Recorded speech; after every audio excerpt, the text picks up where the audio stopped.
Des milliers de manifestants pour dire non à la réforme constitutionnelle. En Mauritanie, la manifestation contre les référendums du 5 août a connu un vrai succès. Cette révision prévoit la suppression du Sénat et le changement du drapeau national. Simon Rodi. Le changement, ils sont des milliers à le refuser. Une foule massive dans Nouakchott ce samedi contre le référendum constitutionnel voulu par le pouvoir le 5 août prochain. La coalition d'opposition FNDU semble avoir réussi sa mobilisation.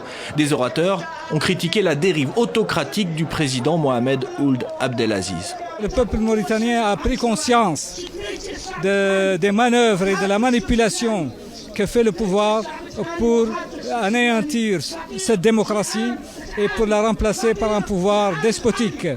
La Constitution est en vigueur depuis 1991. Le changement prévoit la suppression du Sénat, un changement de drapeau national, mais aussi la suppression de la Haute Cour de justice, du médiateur de la République, du Haut Conseil islamique.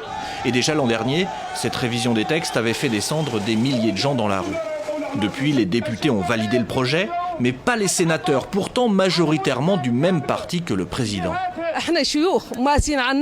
Nous, les sénateurs, nous avons rejeté les amendements constitutionnels. La balle est maintenant dans le camp du peuple. Mohamed Ould Abdelaziz a pris cette fronde du Sénat comme une dérive inacceptable et a donc mis en place un référendum populaire. Une partie des opposants prône son boycott actif. Elle voit dans ce changement constitutionnel une ouverture pour le président pour asseoir son pouvoir. Et pourquoi pas le perpétuer, même si aujourd'hui, le nombre de mandats n'est pas en question, toujours limité à 2. Mohamed Ould Abdelaziz, réélu en 2014, doit toujours passer la main en 2019.